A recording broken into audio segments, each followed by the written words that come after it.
In the name of the one holy and undivided Trinity. Amen.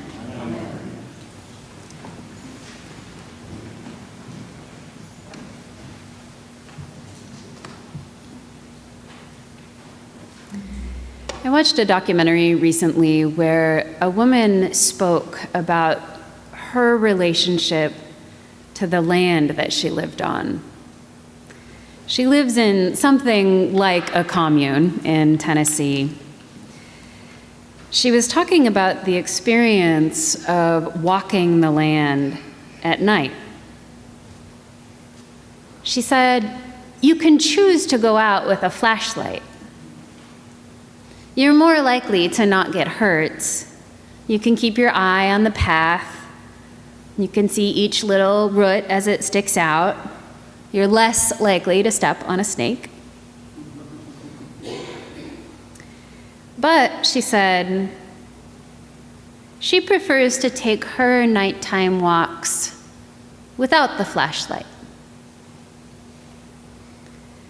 because it is then that the land reveals itself to her. She says if you go without the flashlight, you have to use all your senses to stay upright and steady. Your eyes adjust. You can see the stars. You can hear small animals rustling in the leaves. You move differently. You have to step more carefully and also more lightly. Your whole body is awake and involved. And instead of only seeing one small, bobbing circle of light, she gets to see the whole picture. The ground, the grass, the trees, the stars. The brief brightness of a deer's eyes that a flashlight would have chased away. She's part of the land, then, instead of being apart from it.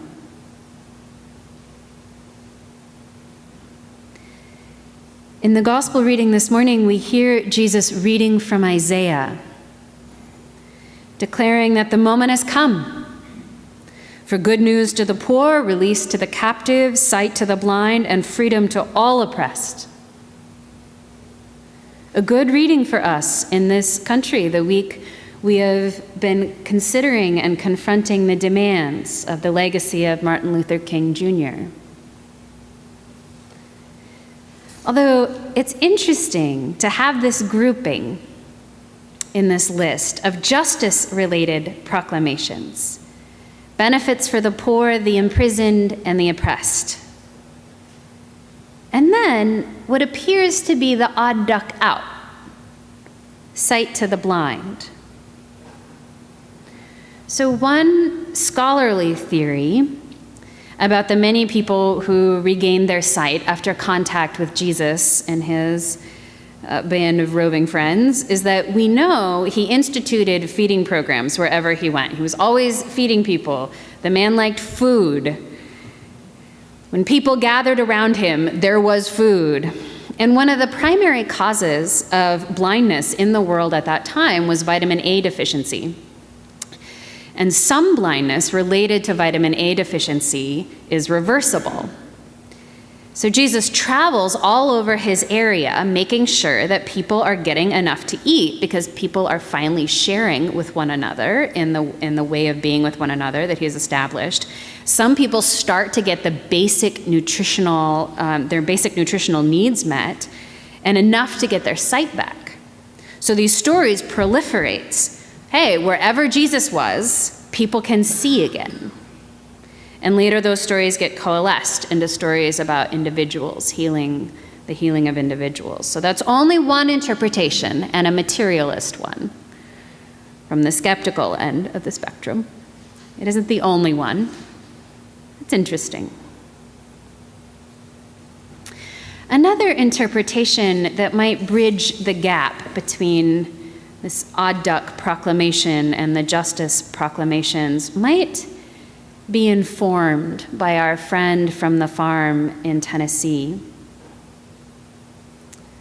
All of these community-minded prophecies, these understandings about how we're together, and then one about an individual body. But what if that isn't what's being said? Because we do know that disability in the ancient world functions like disability now. It works as a barrier between the one with the disability and full participation in the life of the community. We know then, as now, disabled people have to fight for full participation and inclusion. It's a rupture in the community. And to heal it meant to bring the community back into wholeness. Everyone working together, like Paul's reading today.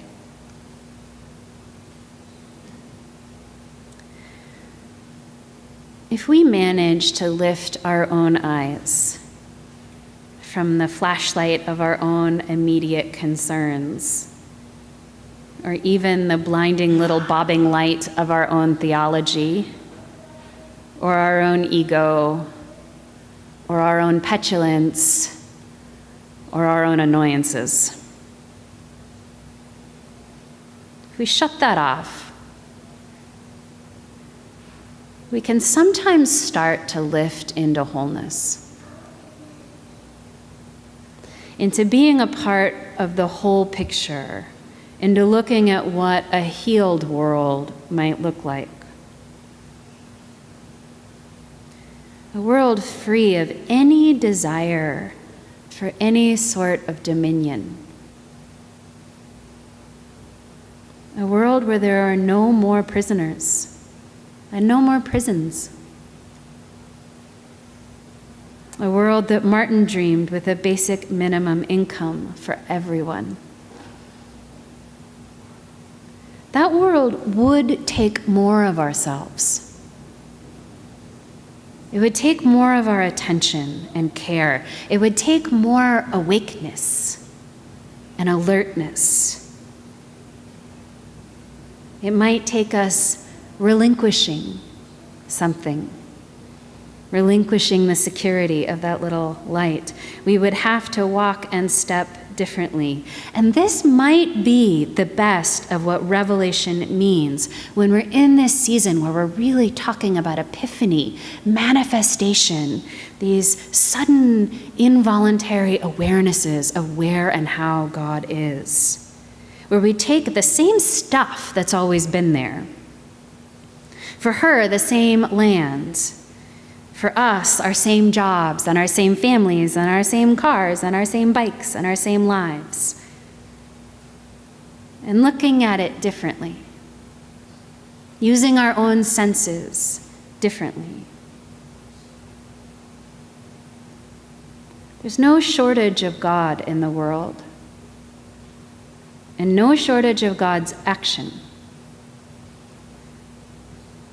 But if we assume that the bulk of it happens where we expect it to happen, we have used that flashlight's light to blot out where God is moving. In Epiphany, we must be especially awake to God's action where God is not supposed to be.